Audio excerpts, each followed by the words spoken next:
नमस्कार कृषी मित्र हो, मी करण आठवडे आपल्या सर्वांचं हेल्पिंग फार्मरमध्ये पुन्हा एकदा अगदी मनापासून स्वागत करतो। शेतकरी मित्रांनो, सध्या परिस्थिती मी ज्या भागामध्ये फिरत आहे त्या असंख्य शेतकरी असे भेटतात, काही शेतकऱ्यांच्या कमेंट येतात, काही शेतकऱ्यांचे फोन देखील येतात की सर आमच्या भागामध्ये आम्हाला येलो मोझॅइकचा थोडा भात प्रमाणात आम्हाला प्रसार पाहायला मिळतोय। काही शेतकरी बंधूंच्या भागामध्ये अतिशय मोठ्या प्रमाणात येलो मोझॅइक हा व्हायरस आलेला आहे। तर आता या व्हायरस कशामुळे येतो, याची काय आपण उपाययोजना करायला पाहिजे, केमिकल कंट्रोल यामध्ये कुठले आहे, कुठली किडीमुळे हा प्रसार होतो, याला कसं कंट्रोल करायला पाहिजे, त्याचबरोबर आपल्या शेतामध्ये हा येऊ नये यासाठी आपण काय उपाययोजना करायला पाहिजे, याबद्दलची सविस्तर माहिती या व्हिडिओच्या माध्यमातून घेणार आहोत। त्यामुळे व्हिडिओला शेवटपर्यंत बघा आणि चॅनलवर जर तुम्ही पहिल्यांदा आले असाल तर चॅनलला सबस्क्राइब मात्र नक्की करा। शेतकरी बंधूंनो, सर्वप्रथम जर बघितलं तर येलो मोझॅइक हा व्हायरस जो आहे तो पांढऱ्या माशीपासून प्रसार होतो।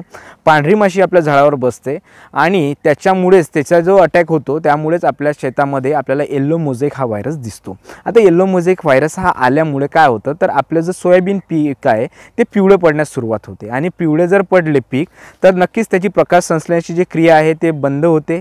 त्याचबरोबर अन्नद्रव्य तयार करण्याची जी क्रिया आहे ते बंद होते। त्यासाठी झाडाला हिरवे राहणे फार गरजेचे असते।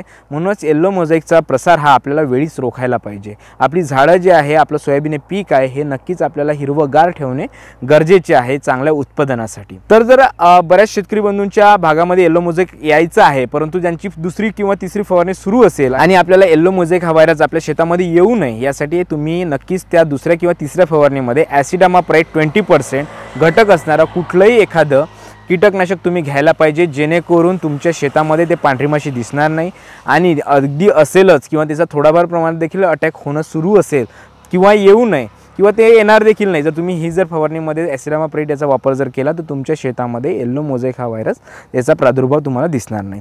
परंतु आता बऱ्याच शेतकरी म्हणतील की आमच्या शेतात आलेला आहे तर त्यासाठी आम्ही कुठली ट्रीटमेंट करायला पाहिजे। तर ज्या शेतकरी बंधूंच्या शेतामध्ये येलो मोझॅइक हा आलेला आहे त्या आणि जास्त प्रमाणात असेल तर थोडी फवारणी महाग देखील होईल, परंतु तुम्ही चांगलं इथे कीटकनाशकाचा वापर करणे गरजेचे आहे, त्याशिवाय येलो मोझॅइक हा व्हायरस कंट्रोल होणार नाही। शेतकरी बंधूंनो, इथे महत्त्वाची गोष्ट आहे की आपल्याला पांढरी माशी कव्हर करायची आहे। जर का तुमच्या शेतामध्ये जास्त प्रमाणात येलो मोझॅइकचा व्हायरसचा प्रादुर्भाव असेल, पांढऱ्या माशीचा प्रादुर्भाव असेल, तर तुम्हाला स्ट्रॉंग कीटकनाशक घेणे गरजेचे आहे, ज्यामध्ये तुम्ही घेऊ शकता SLR 505 जे GSP कंपनीचे येतं। यामध्ये पायरिप्रॉक्झिफेन प्लस डायफेन्थुरॉन हा घटक आहे आणि हा पांढऱ्या माशीला कव्हर करण्यासाठी अतिशय रामबाण उपाय आपण या ठिकाणी म्हणू शकतो। तर पायरिप्रॉक्झिफेन प्लस डायफेन्थुरॉन हा घटक आहे SLR 505 मध्ये। याचा वापर तुम्ही सोयाबीन पिकामध्ये येलो मोझॅइक हा व्हायरसला कंट्रोल करण्यासाठी नक्कीच करू शकता। किंवा तुम्हाला SLR 505 नाही मिळालं तर त्याऐवजी तुम्ही आणखी दुसरे एक कीटकनाशक घेऊ शकता। हे देखील एक चांगल्या पद्धतीचं कीटकनाशक आहे, थोडं हे देखील महाग होते पण नक्कीच तुम्हाला रिझल्ट हे हमखास मिळतील। तुम्ही कमेंटमध्ये नक्की सांगा तुम्ही याची फवारणी केल्यानंतर की सर रिझल्ट आम्हाला नक्की मिळाले। तर त्यामध्ये तुम्ही बेस्ट ॲग्रो कंपनीचं रॉनफेन घेऊ शकता। रॉनफेनमध्ये देखील पायरिप्रॉक्झिफेन प्लस डायफेन्थुरॉन प्लस यामध्ये एक ॲडिशनल घटक आहे डायनेथोफिरॉन।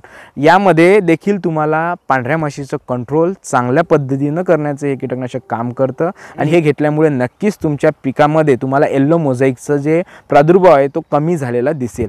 आणि शेतकरी मित्रांनो, जर बऱ्याच भागामध्ये आपल्याला जर येलो मोझॅइक व्हायरस आलाही असेल किंवा पिवळी झाली असेल, हे कीटकनाशक तर घ्यायचीच आहे, त्याचबरोबर आपल्याला एक मायक्रोन्यूट्रन देखील घ्यायचं आहे आणि ग्रेड 2चं मायक्रोन्यूट्रन घ्यायचं आहे, ज्यामध्ये तुम्ही BASF कंपनीचं लिब्रेल TMX2 घेऊ शकता, ज्यामध्ये तुम्ही वनिता ॲग्रो कंपनीचा सिक्वेल्स M2 आहे आणि BASF कंपनीचा लिब्रेल TMX2चा हे सिलेटेड मायक्रोन्यूट्रंट आहे। आणि हे तुमच्या जे मायक्रोन्यूट्रंट आहे ते तुमचं सोयाबीन जे पीक आहे पिवळं पडलं असेल तर त्याला हिरवेपणा आणण्याचं, नवीन पालवी हिरवे काढण्याचं काम हे 2 मायक्रोन्यूट्रंट करतात। किंवा तुम्ही झिंकचा देखील वापर करू शकता। जर तुमचं सोयाबीन पीक पिवळं पडलं असेल तर तुम्हाला चिलिटेड झिंक जो आहे तो 12% मध्ये जो असतो त्याचा वापर करायचा आहे। याचं जे प्रमाण आहे ते 25 ग्रॅम प्रति पंप असं घेतलं तर नक्कीच तुमचं सोयाबीन हे पीक हिरवगार होईल।